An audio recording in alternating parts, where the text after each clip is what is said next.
College football fans, welcome into the show this week. This is You're watching the Sports Objective, Sonny the and podcast for Semenza. Pirates. Really looking forward to a big weekend of college football ahead as the matchups become a little bit more interesting with each passing week. And, before we get started and look back to last week, let me go ahead and welcome in my partner, Jay Sonnhalter. Jay, how you doing today? I'm doing great. I'm a little concerned, though, of my performance last week. It was so terrible. I should probably prove myself again with some good picks before anybody listens to me. Tough week for me. I'm picking games. I'm looking to rebound, though, this week. Well, it happens to the best of them, Jay. And, the thing is, some of those games were nobody, you could poll 1,000 people. Nobody was expecting Florida State to just roll up on LSU like that, right? I mean, the thing is with this transfer portal and so many guys changing rosters, nobody really knows on the outside anything about these teams. And the coaches probably don't know to a degree either. I was so impressed with Florida State, though, and what they were able to do against LSU. It was really impressive. And, it just seemed like as the game went on, like mid-third quarter, they just kicked it into a different gear. And they were clearly, they left no doubt, Jay. They were clearly the better team. You and I have talked about now, going back to last year, how good of a coach Mike Norvell is. And it's funny. I remember Florida State fans wanted to run him out of town his first year there. Everybody saying, fire Norvell. Fire. Just a perfect example of how crazy fans can be, and that, coaches need time to build a program. Well, they need time, and sometimes it happens quick, and sometimes it takes a little while. I'll tell you what, though, the big takeaway I have is, some of these teams had big games and wins, and some had losses too. Matt, though, it's all about consistency, and this is a full, it's a 12-game schedule. Can these teams that look so good in week one, can they play that same level or close to that, multiple weeks throughout the season? And then how much are they going to get better? And then the teams like Clemson, who lost and looked bad, are they going to get better? Are they going to kind of use this as motivation? There's a lot of things that happen in week one that are shocking, and that teams, surprise, but also things that can be used as motivation. So I just can't wait to see which teams, turn it on, stay consistent, and really get better, because that's the mark of a true team, is a team that continues to get better and really plays their best football throughout the whole year and doesn't have highs and lows. I think that's a really good point, Jay. And week one can be so misleading right now. And, one of the big stories in college football has been Colorado upsetting TCU. And, I think it was a tremendous win for that program, considering where they've been, unbelievable win, right? And obviously turning over the entire roster, Deion Sanders, but, you just never know. You don't know how good TCU is. So they lost a lot of players, too, in the offseason. So my point is, a lot of times fans overreact after 1 week. But as the season plays on and plays out, you get a much better indication of, who's really top-notch and who's not. Right, exactly. How teams handle adversity, how they handle success. And, it all goes into how good or bad a team is going to be. So I can't wait to see, just as the season unfolds, who's the contenders and the teams that are real, and who are the teams that, fall down and don't get back up. Absolutely, Jay. So just to kind of, give everybody a little clue, on this show, we preview typically the top 6 games of the week on a national level. This is not a local show. This is really on a national level. We're previewing the biggest games in college football. So we tried to narrow it down this week. And, with that said, there's a handful of good games, and, let's go ahead and get into it, guys. So let's see. First one here, if Bubba's in a position to put this on the screen, let's go with Ole Miss and Tulane. Ole Miss and Tulane. And in this one, you have Mississippi, Jay, is a 7-point favorite.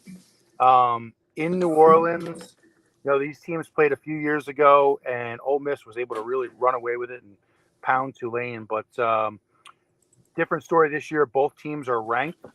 What are your thoughts here, Jay?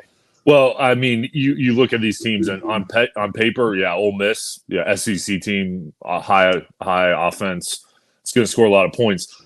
I'm just so impressed with Willie Fritz in the program that he's built. They've got a star quarterback that's a draft guy in Michael Pratt. And I think as good as Ole Miss is, Tulane is just as good. I mean, I think they're a really solid team, and they proved it last year. I think at home, Tulane's going to be able to cover. Yeah, and it's interesting. I actually misspoke, Jay. I said the line was 7. It's actually 7.5. So that actually changes my opinion a little bit, that half a point, because I agree. It's in Ullman Stadium in New Orleans. Tulane's been on a bit of a roll.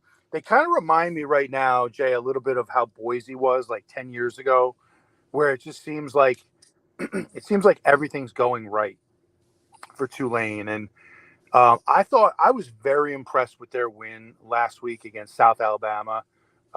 That's a good team. South Alabama was a good team, and Tulane was able to play very well and take care of business and cover the spread in that one. So pretty impressive there. So I'm with you on this one, Jay. I like the fact that they're at home. I like the fact that they have a very experienced and productive starting quarterback, Michael Pratt, and an excellent coach. So I'll go with the Green Wave to cover the 7.5. Let's go. So we agree on one, Jay. Let's go. Let's look forward to the next one here. Texas A&M against Miami. All right. So we have this game is in Miami at Hard Rock Stadium at 3:30, and it's the Aggies by 4, Jay. Aggies by 4. What do you think here? Oh boy, I'll tell you what, that's going to be a fun game to watch, especially last year. Disappointments for each team and really not successful seasons. How are they going to rebound? Each team won in week 1. This is going to be a tough matchup, and really, if you win this game 2-0, that's a lot of momentum moving through your schedule. I think in this ball game, a lot of moving parts at Texas A&M. I think they're going to be really good this year. I just expect this to be a close game, maybe a field goal type of game. I think Miami is going to cover. Mario Cristobal, has a chance with this year's team to kind of redirect the program. I think they'll cover this game. Interesting pick. It's if you look up the matchup predictor on ESPN, 53% of the vote here goes to Miami, which surprises me a little bit. Maybe because it's the home team, but I'm still fascinated by the offseason moves that Jimbo Fisher made to bring in Bobby Petrino, and I don't know the relationship those guys have. It struck me as very odd when they did that, but we do know, as whatever type of guy or whatever you think of Petrino, the man can coach offensive football. So from that standpoint, I think he's a huge pickup. Last week, Texas A&M came out of the gates a little slow against New Mexico, but as that game went on, that offense kicked into high gear, and they were able to score a ton of points, and they look very good doing it. So, I've been bullish on Miami in the past and let down. I'm going to go with Texas A&M here to cover. I just think they're a step ahead, and I think they'll go ahead and get it done. So Miami, I'm kind of at the point with that program where they need to show me in these type of games. So I'll go with the Aggies in Miami to get it done, Jay. There you go. That's a good pick. And that's a tough game. That's one I'm really excited to watch. Yeah, I think it'll be good. I think it'll be a really good game. 3:30 on ABC, so a lot of appeal there. Let's go ahead and look to our third game, and a game that does have some local flavor for East Carolina fans. It's App State in Chapel Hill against the Tar Heels. East Carolina plays App State next week, so I'm sure you'll have a lot of people tuning in to check this game out. And it's the Tar Heels by 19 in Kenan Stadium. Jay, what do you think here? I think App State's going to cover, and I just think simply because UNC huge victory, prime time last Saturday, emotions flying high as they should be. That was a huge win. Coming back home, home opener, that's still big. You've got an Appalachian State team that's had success against the Tar Heels in the past. This is a rivalry game, and going on the road, I just think they're going to fight. This is going to be a close game, and it's so hard to kind of blow two teams out in a row, especially against a team like App State that's going to be motivated. So I say the Mountaineers are going to cover in Chapel Hill. Yeah, looking at App State last week against Gardner-Webb, they struggled in the first half of that game. It was kind of a back and forth game. And then interestingly enough, the starting quarterback goes down. They bring in a backup. His last name is Aguilar.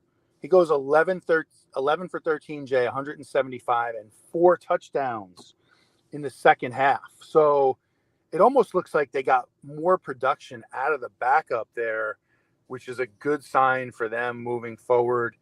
On the other side, UNC with a really impressive win over South Carolina. You and I were really torn on that game.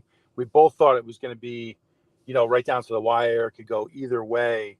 But really impressive job, I think, by North Carolina to win that game. And I think they're going to win this game against App. But I do think, Appalachian State will do enough. I think they'll score enough to cover. I think the 19 is a little bit high. I could see this one more as like a 14 to 17 point win for the Tar Heels. So I'll agree. App State to cover, Jay.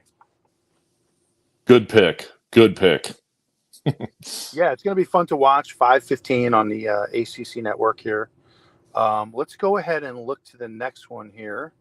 All right, what do we have next? We have this game has a lot of intrigue to me, and that's Notre Dame in Raleigh against NC State. Okay, it's Notre Dame is a 7.5 point favorite here. This is a 12 o'clock kickoff on ABC. Jay, what do you think here? Well, I'll tell you what. I think Notre Dame is legit. I think they're a playoff contender. NC State, we'll see. I just think NC State has a knack for playing close in big games. Notre Dame's had 2 huge victories. I think maybe this is their first real test. I think NC State's going to cover at home. Yeah, this line surprised me a little bit that it was only 7.5. Notre Dame's been very impressive, I think, in their first 2 games. Really impressive. But this is kind of their first real test against a team that has I wouldn't say equal talent, but that has real talent. I think NC State lost a lot of really good players from last year's team. So I think they're trying to find their identity. They're trying to figure out who they are. I think Notre Dame is looking really solid right now with Sam Hartman. That guy's playing his ass off right now. I think his quarterback ranking is second in college football after 2 games. So he's been very efficient. He's taking care of the ball. He's throwing touchdowns, making plays. So, I think Notre Dame has a chance to really run away with this one against NC State. So I'm going to take Notre Dame minus the 7.5 to roll here, buddy. Roll. Well, I hope they run away with it. I just don't think they will. I hope so, though. I'm with you. Yeah. I mean, it's a tough one. Did you have a chance to catch NC State versus UConn at all? I don't know if you I didn't. I was on a call of a game, so I missed it. I was tracking it though on my phone. Yeah, no, I mean, I think it's a team like with Armstrong at quarterback, a lot of potential. I think they're going to get better as the season goes on. They were kind of, in that game, they were a little up and down, and I think UConn was sky high. So hard to take too much from it, but should be an interesting game to watch. I'm going to go with the Irish, and we shall see what happens, Jay. But I think moving ahead, I think you look at the biggest, what most people would say, the biggest game of the week, and that is Texas against Alabama, Jay. I'm going to get the lineup here, but what are your thoughts on that game?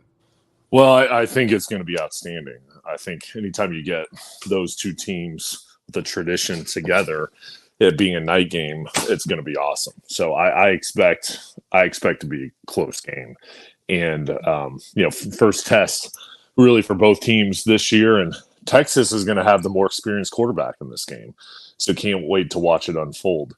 I just think it's going to be a fun matchup with Sarkisian going against his former head coach and Nick Saban. Yeah, and it's the Crimson Tide -7, Jay. Crimson Tide -7. So. I think I'm picking a lot of underdogs here. I just think this is going to be a close game. I think Texas is going to cover. Very interesting. Very interesting, Jay. You are on the underdogs this week. I like it. I am. Doesn't mean I'm right, but I'm going with the dogs. Well, this is a good one to see here. I mean, Texas ranked number 11 now.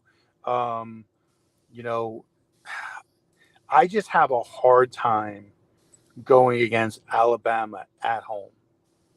I could see a back and forth game. I could see a very close game, but I think Alabama finds a way to kind of pull away here and get it done. I think they're just a little better at linebacker. I think they're a little better on both sides of the ball up front where it really counts. So you mentioned quarterback play, and Texas is in a really good position there. But I think Alabama will just find a way and get it done. So I'll go with the Crimson Tide, buddy, minus the 7. There we go. Yeah. So, but I think it'll be a great game. And this is a 7 p.m. start on ESPN.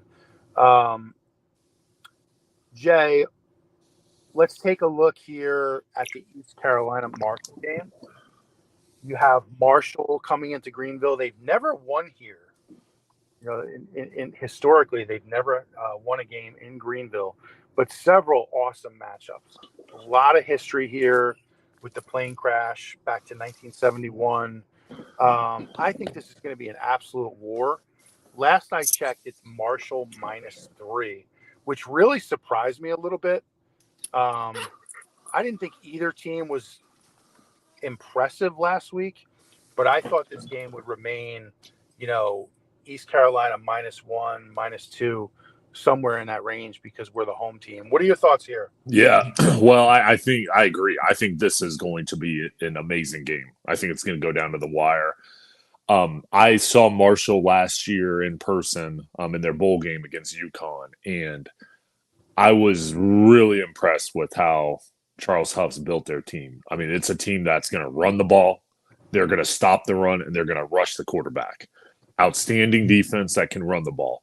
They weren't great throwing last year. I know they've improved with Cam Fancher as a quarterback this year, and he threw for over 260 yards on week 1. This is a team, though, that's going to challenge you in the trenches. And I think the Pirates are going to do the same thing and step up to that challenge and then challenge Marshall. So I think it's two teams that are, really competitive. This game's always close. The Pirates being at home, the home crowd should boost them. I just think this is going to be a game that's going to come down to turnovers and mistakes in week 2. Yeah, I think you're right, and I think you're looking at East Carolina here, who it was announced this week that they're gonna stick with this 2 quarterback system at least until conference play starts. So I think there's still a lot of uncertainty there. They're still trying to figure it out. I personally thought Flynn looked a lot more comfortable last week against Michigan. He just seemed to he just had a look of confidence about him. I thought when he came into the game, he threw some really good balls. I thought he played well. But Mason Garcia that's a tough spot, making your first start in 2 years in the big house. Definitely some nerves there. So in no way would I consider writing him off. He's a guy with tremendous upside. He's got a cannon for an arm, but he needs game experience. That's what it's coming down to. He needs game experience. So I think that's going to be really interesting to watch from the East Carolina point of view, which quarterback you go with, who's more effective, and then how do the coaches handle that? When do you bring in Flynn off the bench, or when do you go back to Mason? I think these are big decisions that they're going to have to make, and they might be faced with them for the next several weeks. Yeah, I mean, I think that decision they're hoping will be made Saturday. They're not going to go with 2 quarterbacks if somebody steps up. So until somebody steps up, they're probably going to play 2, and it's going to be there for the taking. So in order to win that job, one of those guys is going to have to prove it and really take a hold of it. I agree, though. Last week, that's going to be the toughest game for ECU all season long, and probably in a long time, that's the toughest game they play, going against a team that's very well could win the national championship on the road in week 1 with a bunch of new starters. So I think this will be more of a test. 2 evenly matched teams as far as talent. I think this week and next week, we're going to learn a lot, just about all the teams playing over college football, but also the Pirates. I mean, this is a home game against a good team. So one of those quarterbacks, they're hoping one will step up.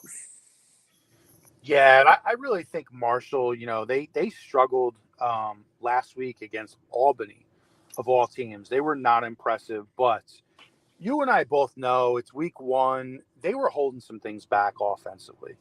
They weren't going to put everything out on film for East Carolina to see, and it almost caught them. It almost bit them because that was a game that went late into the fourth quarter, and they almost lost it to Albany, who by no means is a world beater. But again, you go back to what we talked about at the opening of the show.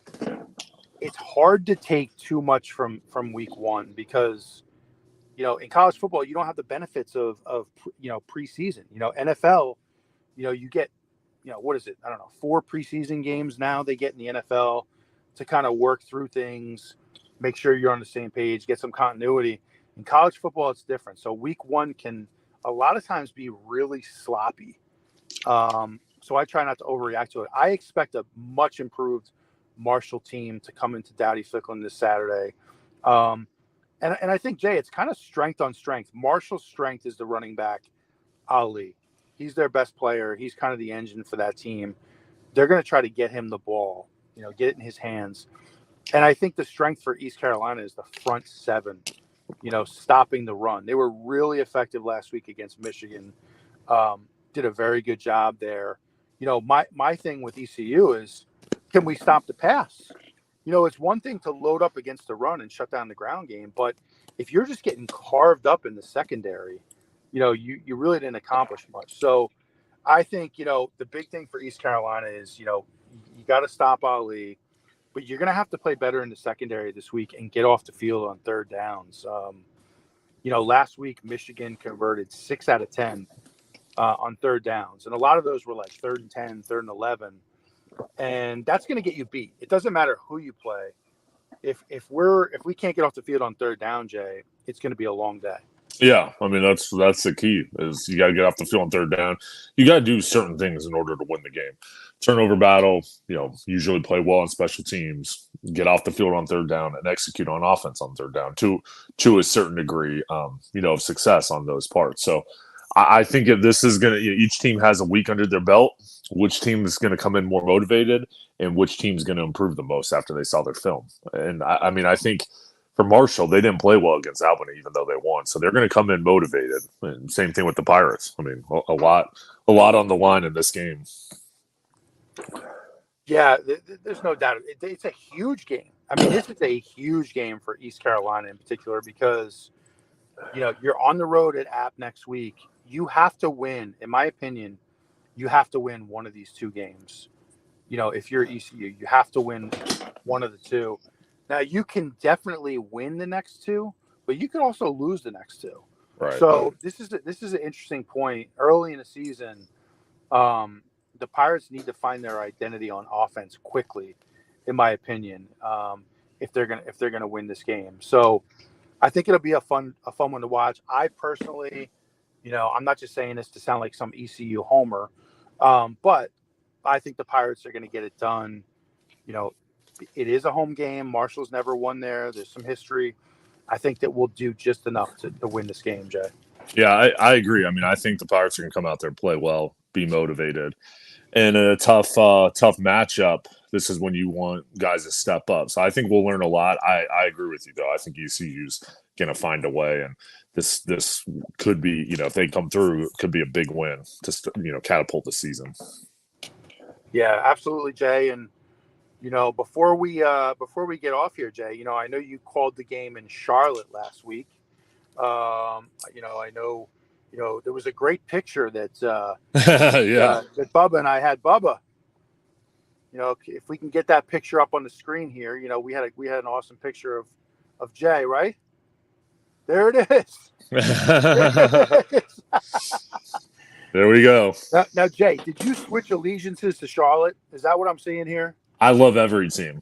So, hey, I'll tell you what, though. I love Biff Poggi. He's an amazing coach. And so we did this segment at the end of halftime. And I actually did another segment around the start of the fourth quarter where we did a cookie review. We both ate a cookie on set and did another stand up there. I wore that cutoff shirt for the whole second half, so it was the most comfortable broadcast I've ever had. That's hysterical, man. That's hysterical. Yeah. You know, Pirate fans, before you get mad at Jay, you have to remember he works for ESPN3, so he has to remain neutral. You know, Yeah. even though he played at ECU. I love everybody. Yeah. I love everybody. There's a lot of love going around. A lot of love going around. You know how I feel about Charlotte, Jay. I'm not a big fan, but I am impressed with, I know you had a lot of good things to say about Biff Poggi. So yeah, so we shall see, buddy. But I had to get that picture up on the screen. Yeah. Good job there. Thanks, buddy. So Jay, any final thoughts as we we've previewed 6 games here? Any final thoughts as we head into week 2? Well, I just think college football is rolling now. Yeah, it's officially back. I think we're going to learn a lot about teams here in week 2. I think a lot of what we saw in week 1 maybe it'll be a little bit different in week 2. All these teams that played bad, I think, are going to get better, and the teams that played great maybe aren't flying as high as they were in week 1. How they handle success will be something I watch. I'm just so glad we have games starting Thursday and all the way till Monday Night Football. So we got it all going on this weekend. Absolutely, man. I think it's going to be a lot of fun. Looking forward to it. Jay, great job as always. I hope you have a great call this weekend. I know you're up in Morgantown, West Virginia, as the Mountaineers take on Duquesne. I'm not sure their nickname. What the Dukes. The Dukes. All right. The Duquesne Dukes. So I hope you have a great time up there. Sounds like a fun trip. Thanks, buddy. Yeah, it's going to be a lot of fun. Thank you. Absolutely, my friend. And, I want to thank everybody for tuning in today. Really appreciate that. You can definitely like and subscribe this show, Sonny and Semenza, on our YouTube channel, The Sports Objective on YouTube. You can also follow us on Facebook, Twitter, Instagram, a million platforms, just about any platform we're on at this point. So appreciate everybody tuning in. And Jay, looking forward to it, my friend. I will catch up with you next week. Yes, sir, buddy. Great job. Talk to you next week. All right, man. Take care. Thanks.